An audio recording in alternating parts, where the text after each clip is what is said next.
Shalom adik-adik, kita berjumpa lagi di ibadah Smiling Kids hari ini. Nah adik-adik, sebelum kita memulai ibadah kita hari ini, mari kita berdoa terlebih dahulu. Tuhan Yesus, kami bersyukur buat hari ini, hari yang penuh sukacita. Kami boleh berkumpul lagi di tempat ini untuk memuji dan memuliakan nama Tuhan. Bapa, sekarang kami mau memulai ibadah kami, berkati kami, tolong kami untuk kami boleh mengikuti ibadah kami hari ini dengan baik. Di dalam nama Tuhan Yesus, kami bersyukur dan kami berdoa. Haleluya. Amin. Adik-adik, mari kita sama-sama memuji Tuhan.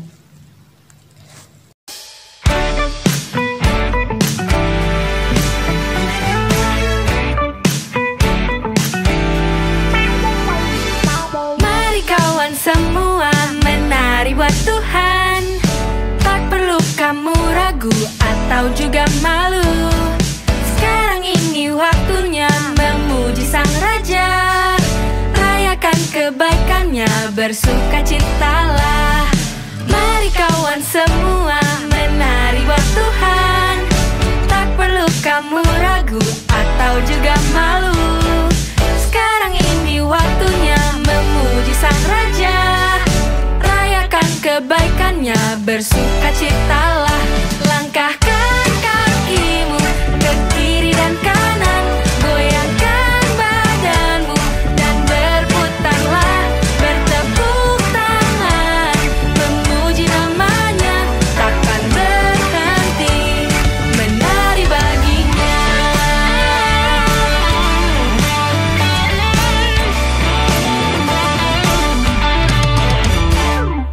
Mari kawan semua menari buat Tuhan. Tak perlu kamu ragu atau juga malu. Sekarang ini waktunya memuji Sang Raja. Rayakan kebaikannya, bersukacitalah. Langkahkan kakimu ke kiri dan kanan, goyangkan badanmu dan berputarlah, bertepuk tangan, memuji namanya, takkan berhenti menari baginya. Langkahkan kakimu ke kiri dan kanan, goyangkan badanmu dan berputarlah, bertepuk tangan, memuji namanya, takkan berhenti menari baginya.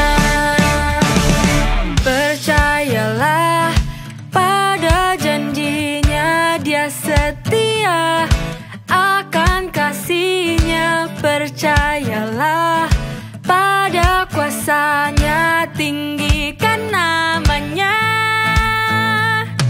Percayalah pada janjinya, Dia setia akan kasihnya. Percayalah pada kuasanya, tinggikan namanya. Langkahkan kakimu ke kiri dan kanan, goyangkan badanmu dan berputarlah,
buka telingaku, ku mau dengar suaramu, biar ku mengenalmu lebih dalam, lebih dekat. Bapa, ajarku mengerti tentang isi hatimu. Bapa, ajarku mengerti tentang isi hatimu.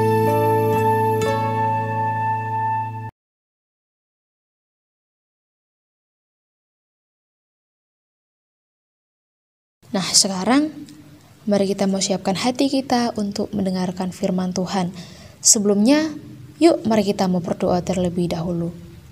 Tuhan Yesus, kami bersyukur buat hari ini kami sudah memuji dan memuliakan nama Tuhan.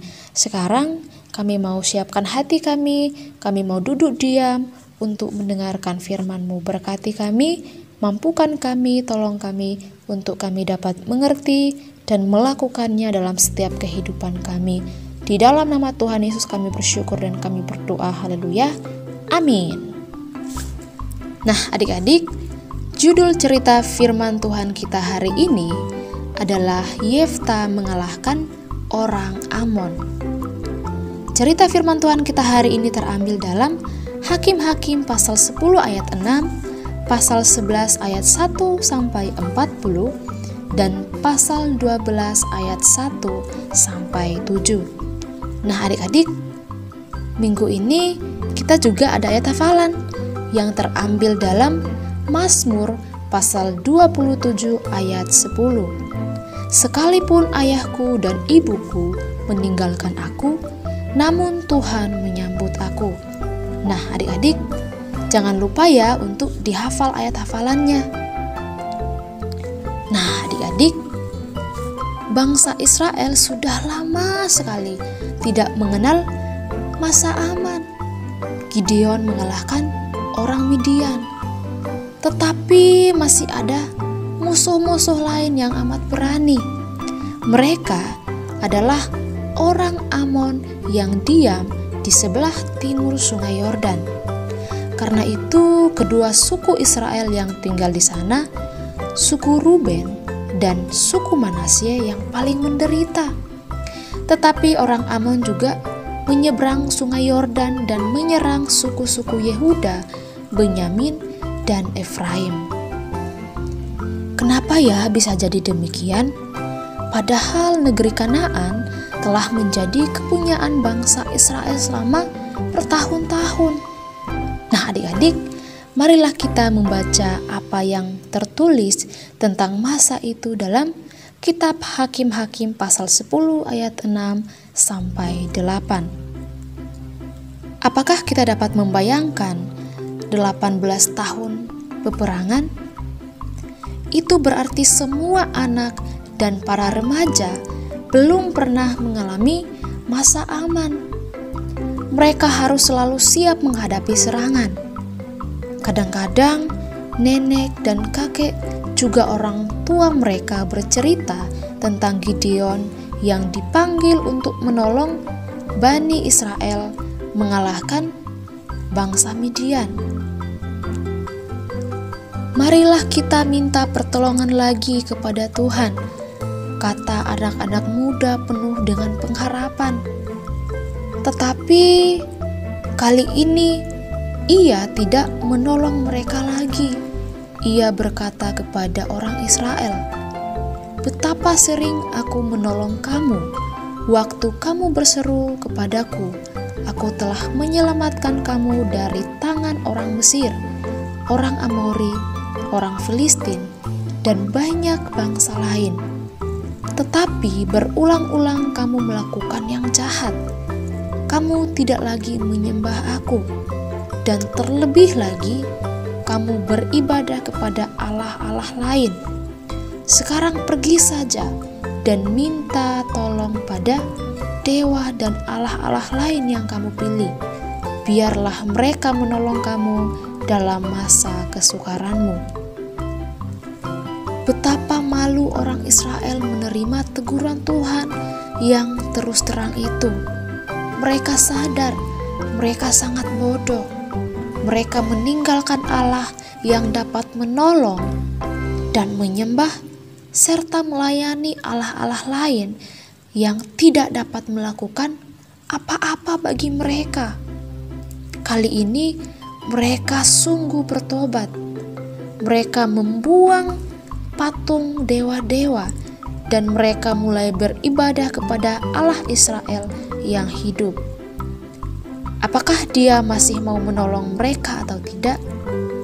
Melihat bangsa Israel bertobat dengan sungguh-sungguh, Tuhan Allah menyesal akan hukuman yang telah menyusahkan orang Israel selama 18 tahun. Melalui siapa Ia menolong Bani Israel kali ini? Di kota Gilead, di seberang sungai Yordan, tinggallah seorang bapa yang bernama Gilead. Beberapa anak laki-laki dibesarkan di rumah ini.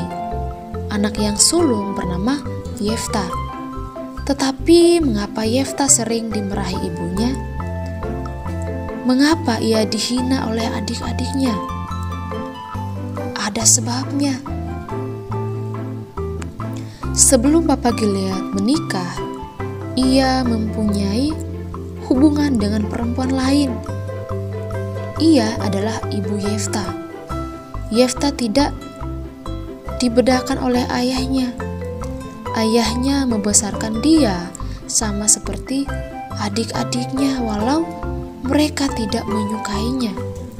Tetapi mereka tidak mau bahwa di kemudian hari Yefta mendapat warisan bersama dengan mereka.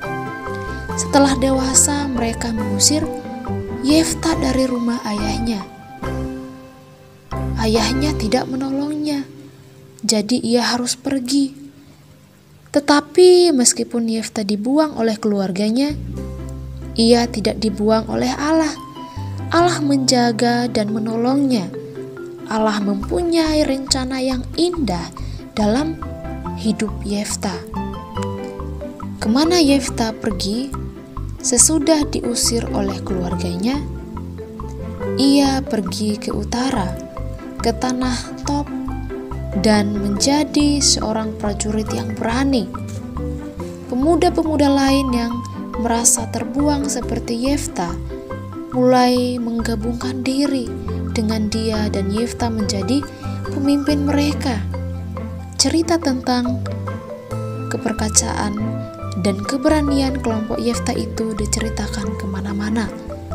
Tetapi Tuhan tidak ingin Yefta menghabiskan hidupnya hanya untuk dirinya dan kelompoknya saja. Tuhan ingin supaya Yefta melayani bangsanya. Nah adik-adik, pada suatu hari ada seorang teman yang memanggil Yefta. Yefta, cepat, ada tamu yang bertanya tentang engkau. Menanyakan saya? Tak mungkin. Tak pernah ada orang yang mencari saya di sini, jawab Yefta dengan nada heran. Betul Yefta, ada orang dari jauh yang ingin bertemu dengan engkau. Yefta pergi untuk menemui tamu-tamunya. Ia sungguh heran waktu ia melihat mereka. Bapak-bapak itu adalah tua-tua dari Gilead, daerah asal Yefta. Apa yang mereka inginkan? Dengan terus terang mereka bertanya, Yefta, kami ingin kamu menjadi panglima kami, sehingga kami bisa memerangi orang Amon. Yefta hanya berdiri dan menatap tua-tua itu tanpa memberi jawaban. Ia masih ingat di antara tua-tua itu tidak ada yang menolong dia waktu ia dibuang oleh keluarganya. Bahkan ada yang setuju dengan tindakan adik-adiknya dan membantu mengusirnya. Oleh karena itu, Yefta menjawab dengan geram, "Waktu saya dalam kesulitan, bapak-bapak tidak menolong saya. Tetapi sekarang, bapak-bapak ingin saya menolong untuk keluar dari kesulitanmu." Yefta belum mengerti bahwa permintaan tua-tua Gilead datang dari Allah sendiri. Bukan daerah Gilead saja yang ditindas oleh Bani Amon, melainkan banyak daerah suku-suku Israel lainnya. Tetapi Tuhan Allah melihat bagaimana orang Israel sudah bertobat dan membuang berhala-berhala mereka. Sekarang mereka beribadah kepada Allah yang hidup dan hanya berharap kepadanya. Oleh karena itu, Allah ingin melepaskan orang Israel melalui Yefta. Tua-tua Gilead berusaha untuk meyakinkannya lagi, "Jika kamu ikut dengan kami untuk berperang melawan Bani Amon, maka engkau tidak hanya akan menjadi panglima, tetapi akan menjadi pemimpin atas kami semua." Apakah ini panggilan Allah pada saya? Pikir Yefta pada dirinya sendiri. Ia mulai yakin akan hal ini. Ya, Allah memanggilnya. Allah mau memakai dirinya.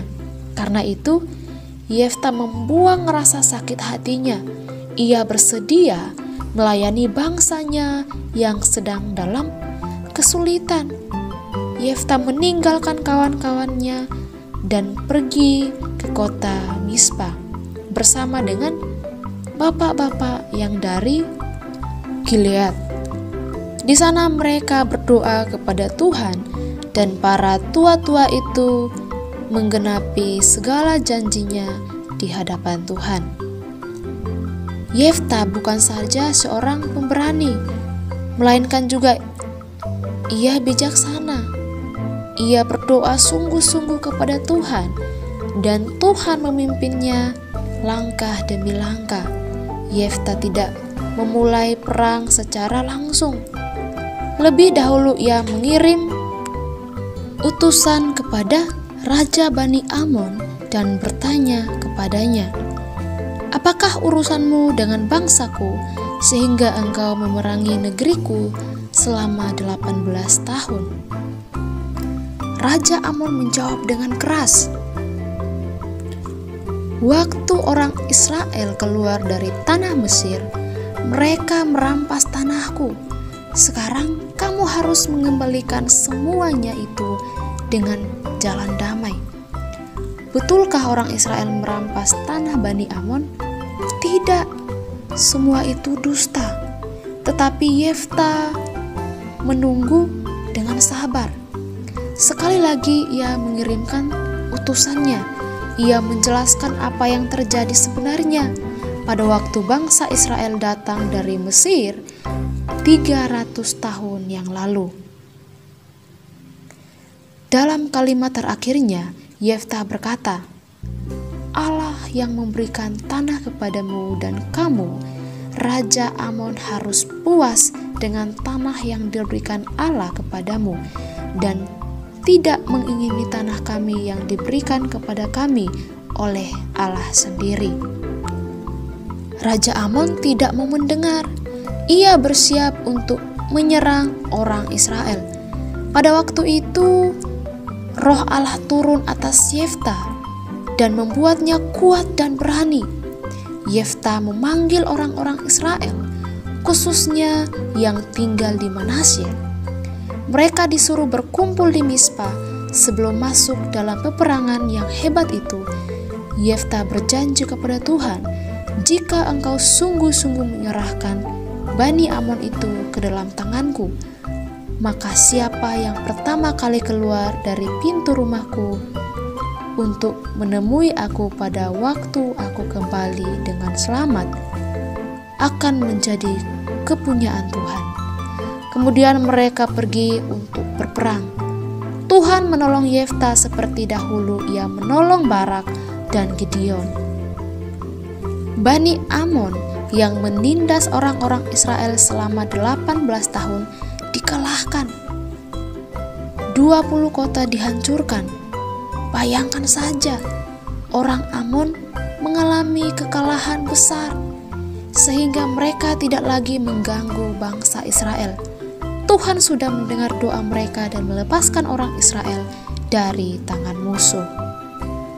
Ketika Yefta pulang ke rumah, anaknya perempuan keluar dari pintu rumah untuk menemui ayahnya. Ia memukul rebana sambil menari-nari.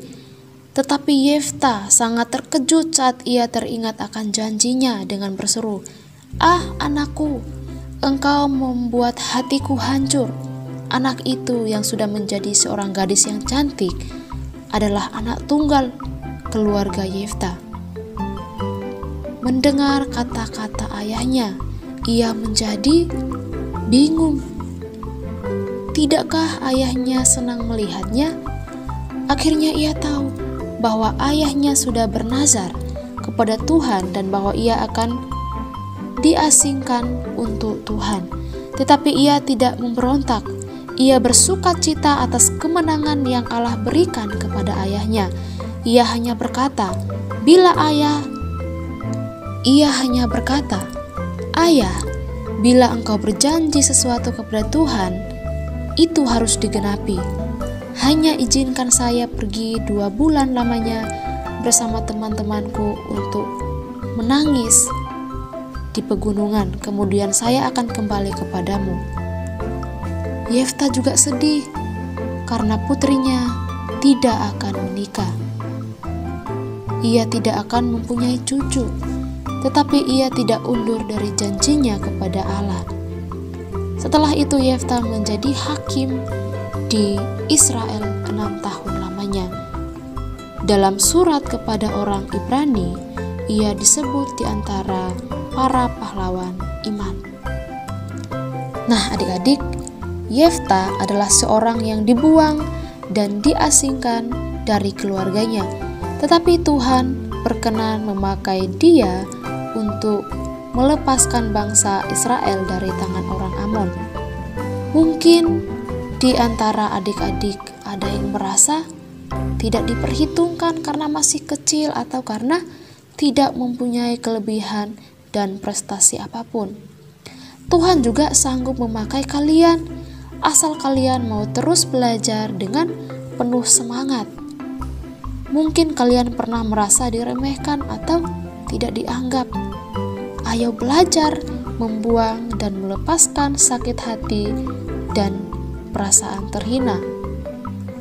Ampuni orang yang pernah meremehkan kalian dan jangan simpan kepahitan. Percayalah bahwa kalian berharga bagi Tuhan. Terus belajar mengembangkan kelebihan-kelebihan yang Tuhan berikan dalam hidup kalian dan terus setia dalam perkara kecil, maka Tuhan pasti akan pakai kalian lebih lagi.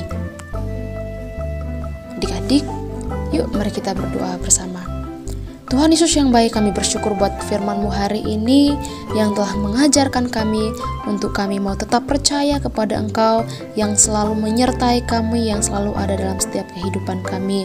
Terima kasih Tuhan Yesus, kami mau belajar untuk melepaskan semua rasa sakit hati kami terhadap orang-orang yang sudah pernah meremehkan kami atau yang sudah pernah tidak menganggap kami. Kami percaya bahwa ketika kami mau terus belajar dengan penuh semangat, maka Engkau yang akan selalu ada untuk mengangkat kami menjadi orang-orang yang sanggup melakukan perkara yang besar. Terima kasih Tuhan Yesus. Ini setiap kami, di dalam nama Tuhan Yesus mampukan kami untuk kami dapat melakukannya. Kami bersyukur dan kami berdoa. Haleluya. Amin. Sampai jumpa di ibadah Smiling Kids berikutnya. Tuhan Yesus memberkati.